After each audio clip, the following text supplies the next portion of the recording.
Good evening people. कैसे हैं आप सब? आशा करता हूँ कि आप सभी बहुत ही अच्छे और स्वस्थ होंगे। और मेरी इस स्थिति को देखकर आप सब तो समझ ही गए होंगे कि मैं स्वस्थ नहीं हूँ। स्वस्थ नहीं होने के बावजूद भी मैं आप सबके सामने कुछ विशेष परिस्थिति पर हम चर्चा करने आए हैं।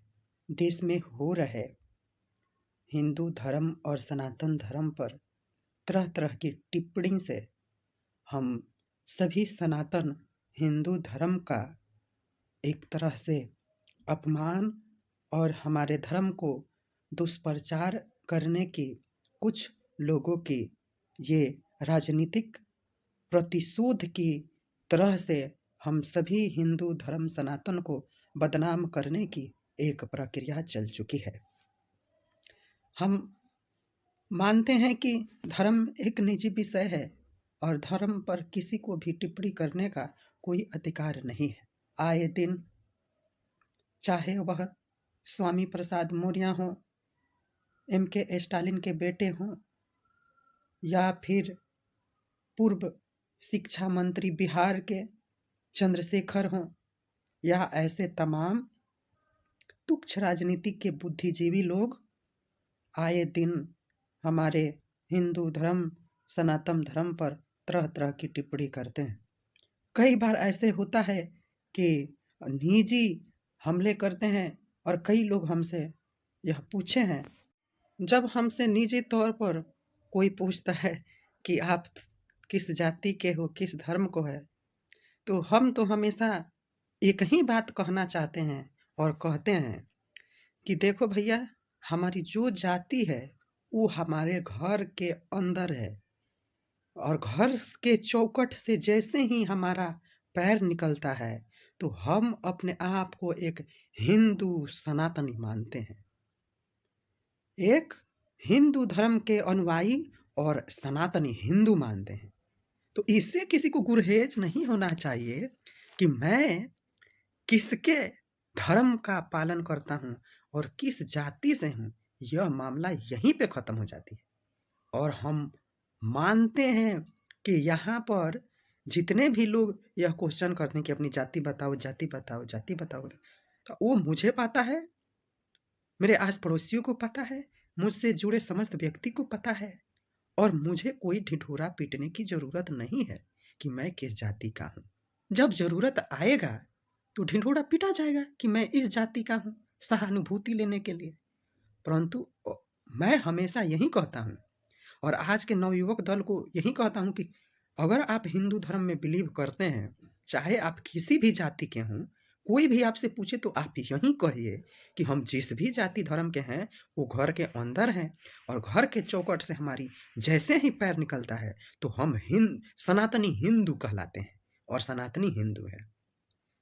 जिस प्रकार हमने मुस्लिम धर्म के किसी भी व्यक्ति को अपनी जाति बताते हुए गरेज नहीं, परहेज नहीं देखते हैं, उसी तरह हमें हिंदू धर्म के अनुयायी और मानने वाले किसी भी जाति के हों तो उसके लिए हमें अपने हिंदू धर्म के लिए, अपने सनातन हिंदू के लिए हमें अपने आप पर गर्व होने की ज़रूरत है।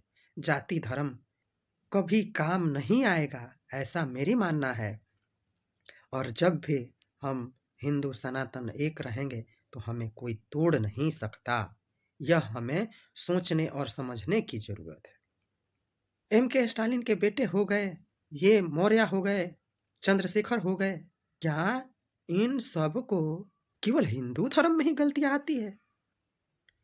क्या वो अपने आप को एक तरफ सनातनी हिंदू भी कहते हैं और दूसरी तरफ हिंदुओं पर भी हस्तक्षेप लगाते हैं, हमारे देवी देवताओं पर भी कुठाराघात करते हैं? और क्या यही लोग, क्या किसी विशेष समुदाय, किसी क्रिश्चियन, किसी ईसाई, यहूदी, मुस्लिम, क्या बाकी धर्मों के ऊपर ये कुछ कह सकते हैं? क्या उनके हिम्मत है?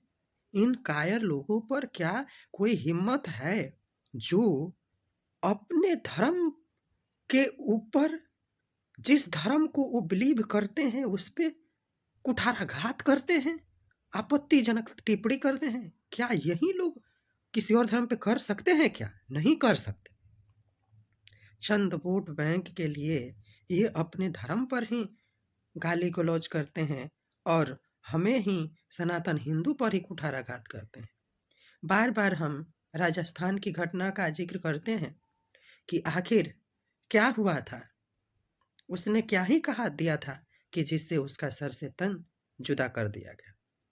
आप सबको याद होगा कि एक दूर-दराज देश में बैठे हुए व्यक्ति ने एक कार्टून बना दिया, तो सबने उनका क्या हाल किया? कहा कि नहीं, नहीं, यही मेरे इष्ट देवता हैं और उनका भी सर तन से जुदा कर दिया गया।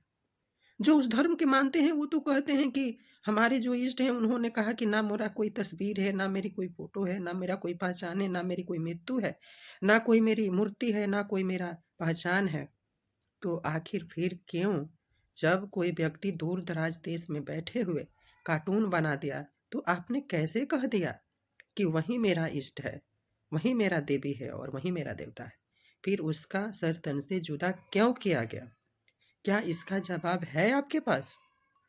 तो मैं कहता हूँ कि उन धर्मों से जैसे एकजुट हैं, क्या हम सनातनी हिंदू चाहे किसी भी धर्म के हों, क्या एक नहीं रह सकते? आखिर क्या प्रॉब्लम है? क्यों नहीं रह सकते? ये तुच्छ राजनीति के लिए जो लोग आपको बहला-फुसलाकर आपका वोट लेते हैं, क्या होता है? कैसे कैसे वो तो बड़े बने जाते हैं। अभी हाल में ही झारखंड में जो कुछ भी हुआ, उसको हमें सोचने समझने की ज़रूरत है। बिहार की घटना हम सब ने देखा, कैसे गरीबों का मसीहा बनते-बनते लोग करोड़ों का मालिक बन गए। ऐसे ही हरियाणा में हो गया, पंजाब में हो गया, जम्मू कश्मीर में हो गया, एक ही परिवार के लोग पीढ़ी दर पीढ़ी राजनीतिक करियर बनाते चले गए और जिस गरीब-गुरबों की पार्टी को वो लोग आगे करके अपना वोट बैंक बनाते रह गए और उन गरीबों का क्या हुआ? उन आदिवासियों का क्या हुआ? उन शोषित वंचितों को क्या हुआ? ये भी हमें सोचने समझने की बात है। ये लोग पहले हमें मानसिक तरह से हमें बरगलाते हैं और फिर हमारा बहुमूल्य वोट लेकर ये अपने तो सांसद विधायक बन जाते हैं। फिर हमारा क्या होता है, इस पर हमें ध्यान देने की ज़रूरत है।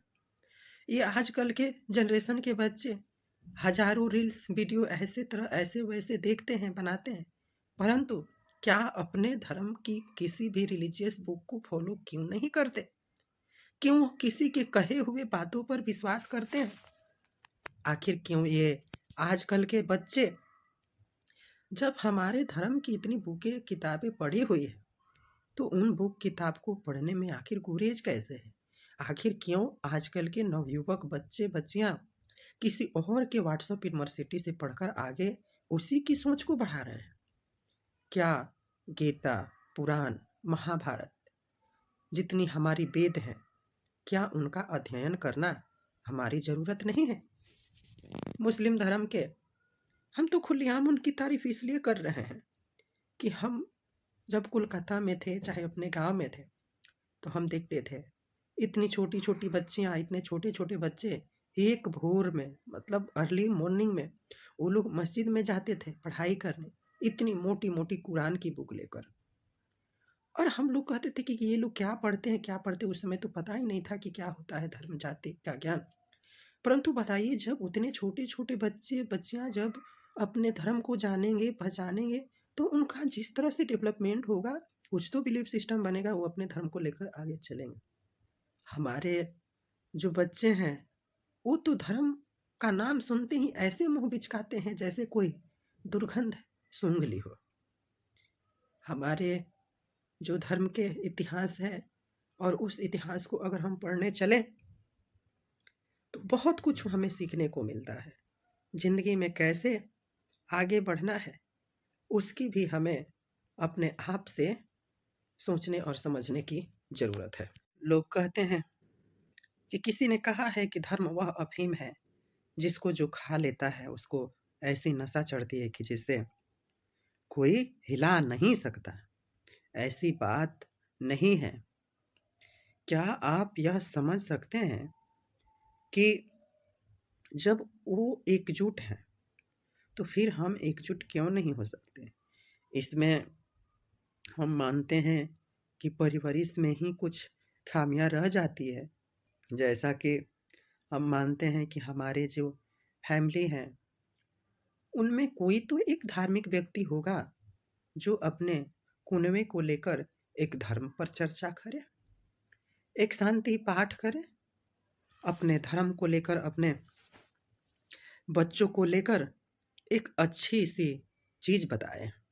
मैं मानता हूँ कि आज की जो जनरेशन है वो अपने स्टडी पढ़ाई लिखाई में इतनी व्यस्त है कि उन्हें अपने बुजुर्गों के पास बैठना और धार्मिक किताबों को पढ़ना नामुमकिन सा लगता है।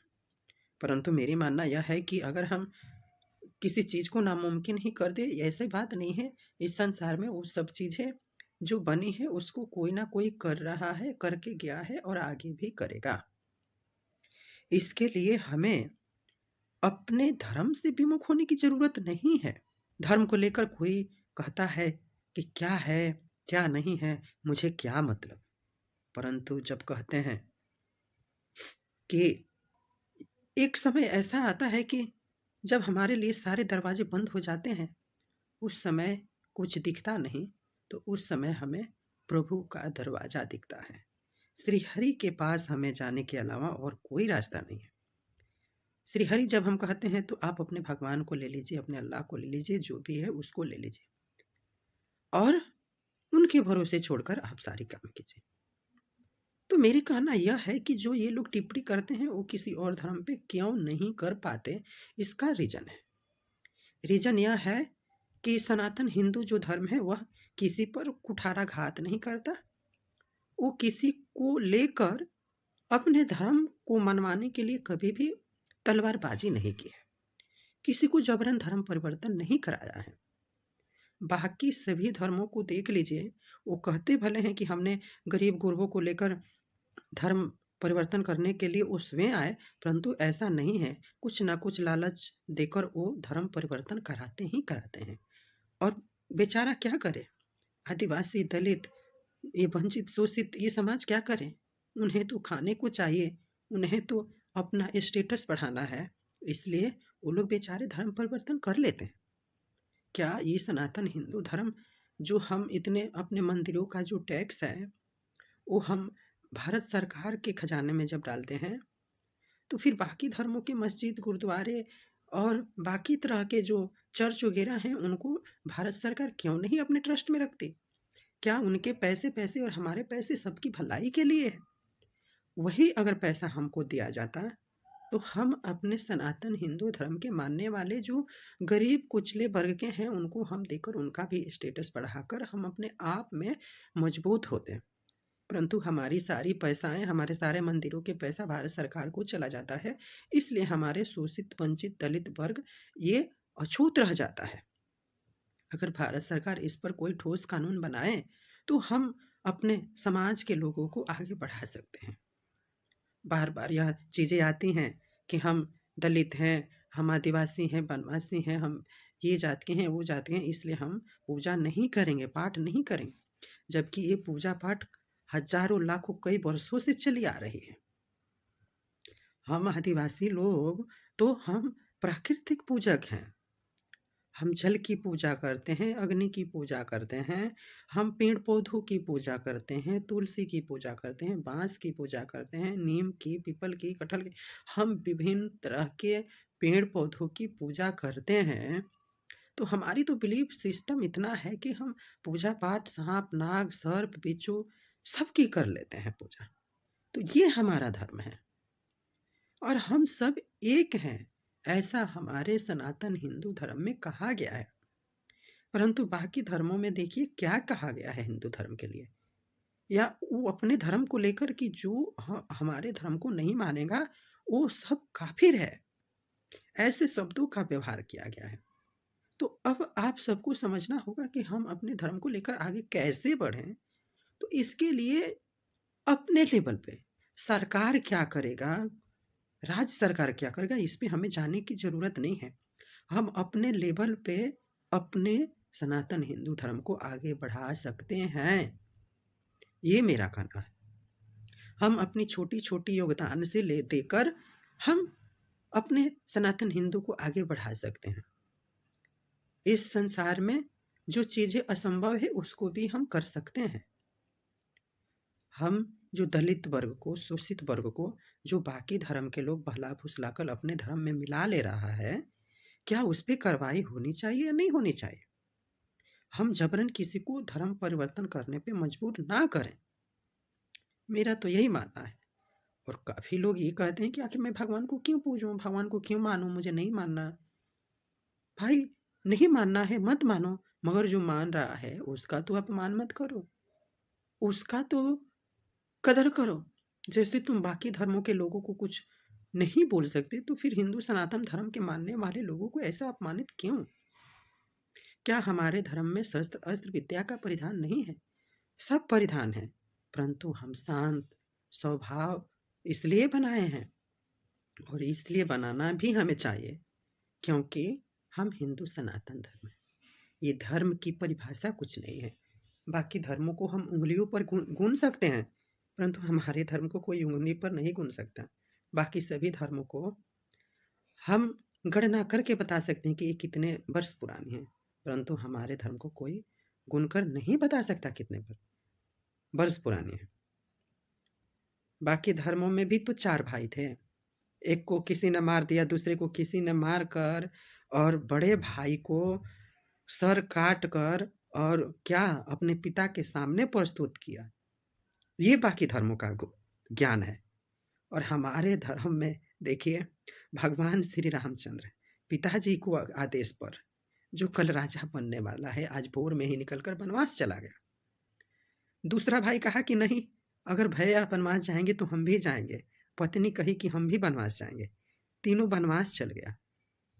एक भाई कहा कि नहीं, हमें हमारा जो भाई को राजगद्दी मिली थी, उस राजगद्दी पर हम नहीं बैठ सकते, इसलिए हम भाई के कुछ प्रतीक रखेंगे, और भगवान श्री रामचंद्र जी का चरण पादुका खड़ाऊ जो है उसको लेकर भरत जी ने 14 वर्ष तक यहाँ पर अयोध्या में वनवास काटा। और दूसरा भाई जो सबसे छोटा शत्रुघ्न जी थे, उनको तो किसी तरह समझा बुझाकर उनको शासन प्रशासन देखने की जिम्मेदारी दी गई। ये है हमारा हिंदू सनातन धर्म। और बाकी धर्मों का तो मैं बता ही दिया। तो जो आज की जनरेशन है, चाहे वो किसी भी धर्म का हो, वो किसका सीख सोचना चाहेगा? किसका बताए हुए राह पे चलना चाहेगा? क्या उस धर्म पे चलेगा जिसमें सर अपने भाई का काटकर थाल में बोझकर अपने पिता को दिखाए, या पिता के एक छोटी सी वचन के लिए, मुख की वाणी के लिए वो अपना घर संसार छोड़कर चला जाए? तो इसलिए हम कहते हैं, अपने धर्म को पढ़ो, अपने जो वैदिक पुस्तकें हैं उनको पढ़ो, पढ़ाई के साथ साथ करो। हम ये नहीं कभी नहीं कहेंगे कि अपनी सारी पढ़ाई लिखाई छोड़कर करो। आप जिस भी प्रोफेशनल में हो सारी चीज़ें ईमानदारी से करो, अपने धन भी अर्जित करो, अपने समाज में अपना स्टेटस भी बढ़ाओ, साथ साथ अपने दबे कुचले वर्ग को भी आगे लेकर चलो, परंतु अपने धर्म से विमुख ना हो। मैं मानता हूँ कई जगह पे हमने देखा है कि मंदिरों में दलितों, आदिवासियों, वनवासियों को ढूंढने की कभी कभी ऐसी छुटपुट घटना आ जाती है। उससे क्या पूरा समाज भगवान को नहीं छोड़ सकते ना? भगवान मेरे अपने हैं। हम कहते हैं कि मानत पत्थर ना मानत शिव। हमारे यहाँ यही तो कहा गया है कि मानत शिव ना मानत पत्थर। तो इस तरह से हम भगवान से विमुख ना हो। हमारे जो भी प्रभु है, हमारे जो भी इष्ट है, हम उनको माने, उनकी सम्मान करें, और जो सम्मान कर रहा है उसके सम्मान में भी सहयोग करें। आप सब मेरी स्थिति देखकर यही समझ रहे हो कि मैं ऐसे कैसे हूँ। तो मेरी तबीयत कुछ दिनों से ख़राब चल रही है, इसलिए मैं आप सबके सामने ऐसे बैठा हूँ। मैं बहुत जल्द स्वस्थ होकर आप सबके सामने अच्छी पोजीशन में आकर, जो हमारी यूपीएससी की क्लासेस है, जो रीडिंग है, उस पे हम पुनः क्लास स्टार्ट करेंगे। तब तक के लिए आप सबको मुझे सुनने के लिए बहुत बहुत धन्यवाद।